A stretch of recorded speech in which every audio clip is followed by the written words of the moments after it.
morning, everyone. Uh, what we had seen in the US market that yesterday US market opened positive and then corrected during the day and ended lower. Uh, it came down by almost around 1.7% from the top. Uh, this is mainly to do with the coming up FOMC meeting and also the consistent going on Ukraine and Russia war. So we had seen corrections in the US market yesterday also. Uh, Asian markets are futures of the US market are marginally positive, but Asian markets are showing a negative trend. Except Japan, most of the markets are down. Hong Kong continue its decline of last 2 days and down by around 2%. Other markets are also down by around 0.5 to 1%, whereas Japanese market is positive.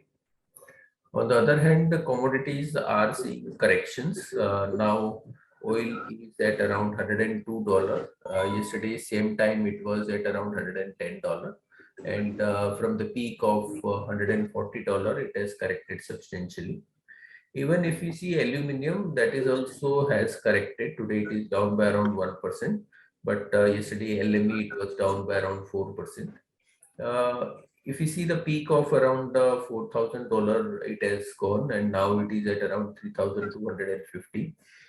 If you see pre-Ukraine Russia war, it was at around 3250. So it has come back to its origin and negating all the impact of war which was there. And also copper is down by around 0.5, iron ore is down by around 2.5, and steel is down by around 1%. So one need to be careful in the stocks related to all these stocks because whatever the impact of war which was seen in all these commodities is now getting negated. Maybe market is assuming that this is likely to end soon. The war between Ukraine and Russia is likely to end soon, and as such, the things are reverting back to its mean, and we are seeing also the equity market doing well. So one need to be careful in steel stock also because the stocks are the prices are not listed prices, and we had seen good correction in listed commodity prices. Of late, we may see corrections in the steel prices as well. So one need to be careful in steel stock as well. So I'll request technical team to take up from here. Thank you, sir. Good morning, all of you. See, yesterday Nifty closed above the important resistance that is 16,770 and managed to close above that important resistance and break the closing basis. Do we expect the further momentum towards 200 DMA? The first immediate resistance for Nifty is 16,917 upside, and then 17,200 and 100 and next important target for index. And important support place around 16,600 first and 6 to 700 at downside. Do we expect the positive momentum in index in any retrace towards 16,770? That is opportunity for buying, and keep a stop loss 1670 at downside, 700 at downside. Nifty final bank Nifty also looks positive at current level. Immediate resistance place around 35,600. I break that important resistance, then we expect 36,000 and 36,200 in an upside. Important support place around 35,000 downside, and next important resistance place around 34,770 at downside. Do we expect positive momentum in both index?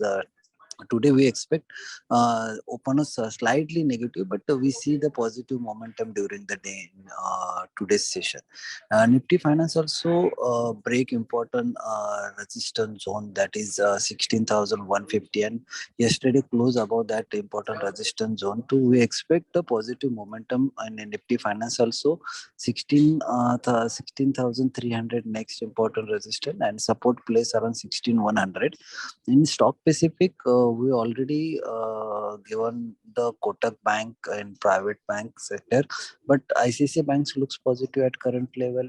SBI also looks positive at current level, and mid cap no still looks positive about 208. We expect momentum positive towards 2 to 4, and keep a stop loss at downside 200.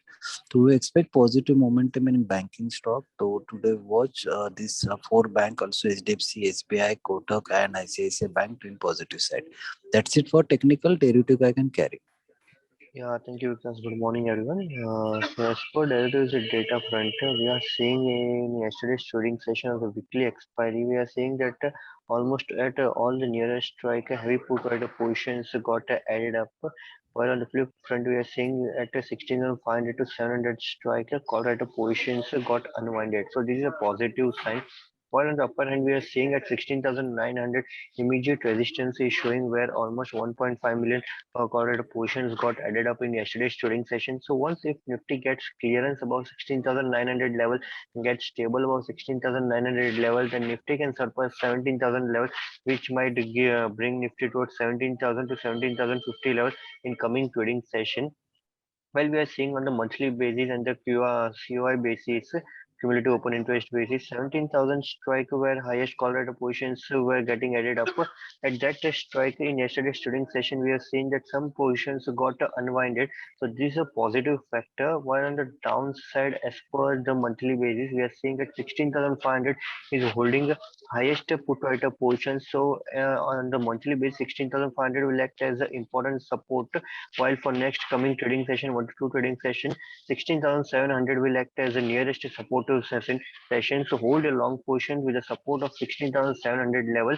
As per the all the data factors we are witnessing it that there is some positivity in the market, so you should hold a long position with a supportive level.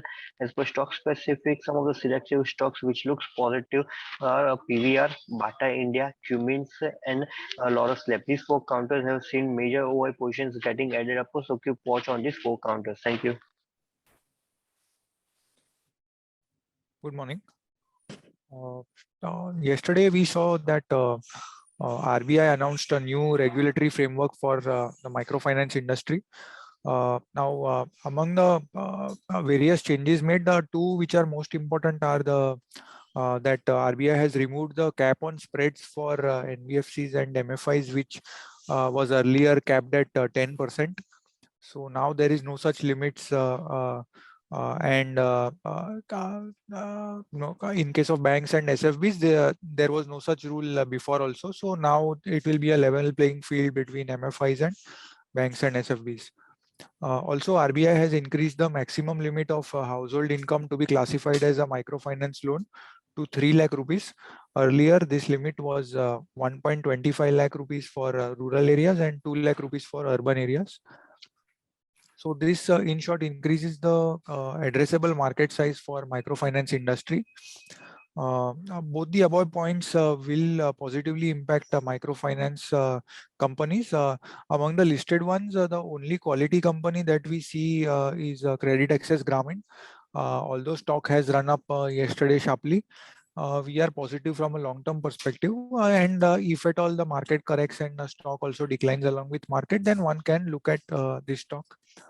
Also, there was yesterday rumor that AU Small Finance Bank, there were rumors floating that one of the top three management personnel has been called up by RBI regarding some wrongdoing, and some investigation is in process. But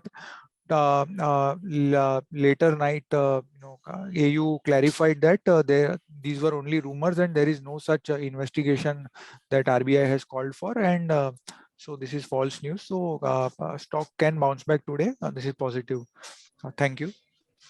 Good morning, everyone. Persistent System has acquired Media Agility, a Google Cloud Premier partner for $72 million. This will enhance Persistent's partnership with Google and will enable the company to offer a verticalized solutions around the Google Cloud ecosystem.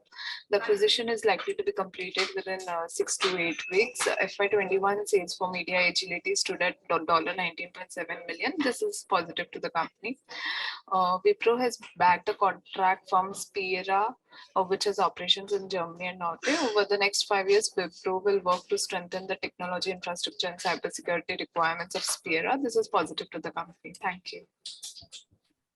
Yeah, apart from this update on sugar sector, like what we are seeing that because of the increasing international prices of sugar, which went up to around 19.3 cents, and depreciating rupee, the realization in Indian terms has improved, and this has led to higher booking of exports from India for the sugar.